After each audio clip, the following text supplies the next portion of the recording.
Welcome back. To ask questions or make contributions, the number to call is 0808-054-2233.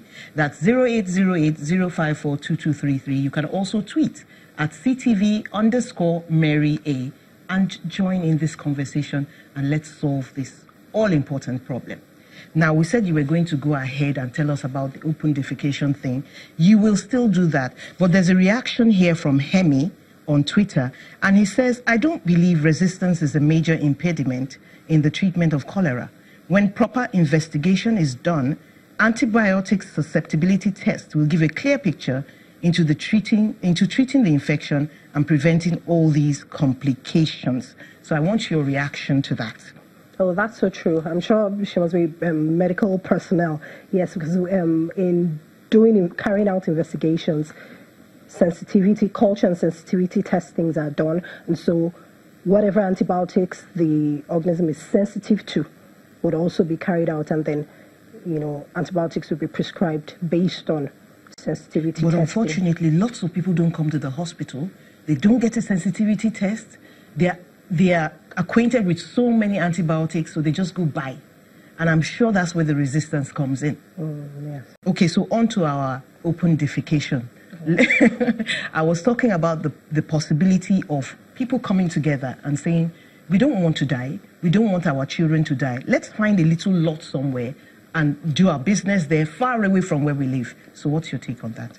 In the short term? Very important. Interestingly, I was part of a community development project sometime late last year in a community in Badagry. They didn't have toilets. You would think, in Lagos State there won't be communities like that. But in that community in Badagry, people didn't have toilets in their homes. And so we went there. It was one of the things that we identified as a health problem. And we asked. So you will tell us the solution when we come back. We're getting a call from Badagry. Hello, Victor. Oh, coincidence. Hello, madam. Well done. You guys are doing a good okay, job, Bagada. Sorry, go ahead. Yes, I heard the doctor's comment mention of rice water as a kind of presentation therapy to this. Okay, therapy, yeah. To cholera, something like that. Yes. The diarrhea. And I'm wondering how rice water can help, because rice water does not contain of the electrolytes. Okay, Victor, I'll let the doctor answer that. What's in the rice water that will help the person? Certain electrolytes in the rice water. It's not ideal, it's not perfect, but just like we say the salt sugar solution too doesn't contain all the electrolytes that we need. But in the interim, in the absence of the oral rehydration, so those are local things that one can use. So there really isn't any for excuse the dehydration to not act on the thing. Yes. So there you go, Victor. It's not perfect, but it's something that can help in the interim. So let's go back to our community in Badagry. And so we asked them to give us land, a space where we could build just a pit latrine, with locally bamboo sticks and all that they could use for their defecation purposes. And that's so important. We made use of local people to construct the place. And I think this is really important. Also, one of the considerations in building a latrine like that is to ensure that it's downhill and at least 30 meters away from their water source, because I also heard recently about a donor agency that built a latrine somewhere in the south, and some months after, people came down with cholera because the latrine was situated uphill from the water source, such that when the rains came, it washed off fecal matter into surface water and contaminated it, and people drank this water used for cooking and eventually came down with cholera. So that's also an important thing to note. So placement is very important. Yes, please. We're having a call now. Hello? Hello, what's your question? I want to ask the doctor if he back his family does the shoot testing. So if they are lying down on the bed, the back will they shoot me. But if I take paracetamol sleep, sorry, is your TV on? You need to put your TV off, radio off, so that we can hear you well. I know. Can you hear me? That's better. Go ahead. So if I want to sleep in the night, back will be pain me over more 2 or 3.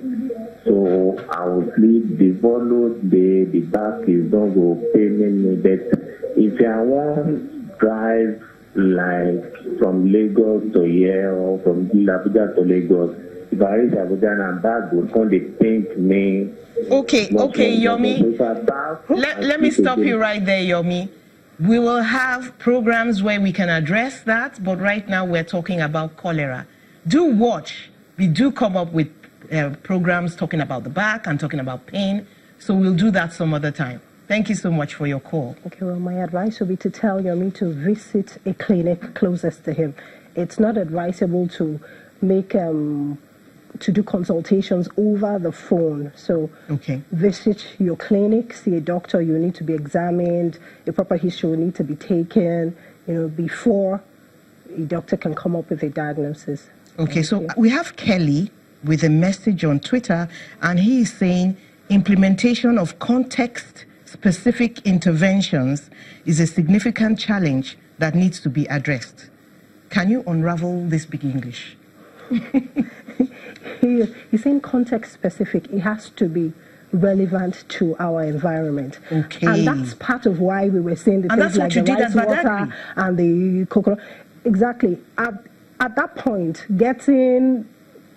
if they don't even have a good water source, and all of that, talking about a WC system, might be very far-fetched. So we have to use what they have available at the time, to be able to solve their problems while we're still waiting for something more sustainable, in the long run. Okay, we have another call coming in. Hello? Hello? Hello, what's your question? Good afternoon. My question is, if the person in question, during that interim period, if the person is throwing up, can he take any water? When somebody is throwing up or vomiting, there is no how the person can take anything. So what do we do as first aid? Okay. Thank you. Thank you, Julie. That's a very good one. Some people have lost all appetite. Anything that goes in comes back up. But that doesn't always happen at the very beginning. But anyway, over to you. What do we do? The person should visit a healthcare facility because the person will need intravenous fluids and then something to stop the vomiting. So the person needs to get to a healthcare facility. Okay. So they say fecal matter is treated. Here's my question. Do we do that here, and what's the basis of treating fecal matter? That would be the first thing. Can you tell us that? Fecal matter all over the world is supposed to be treated. That's why we have sewers and sewerage systems.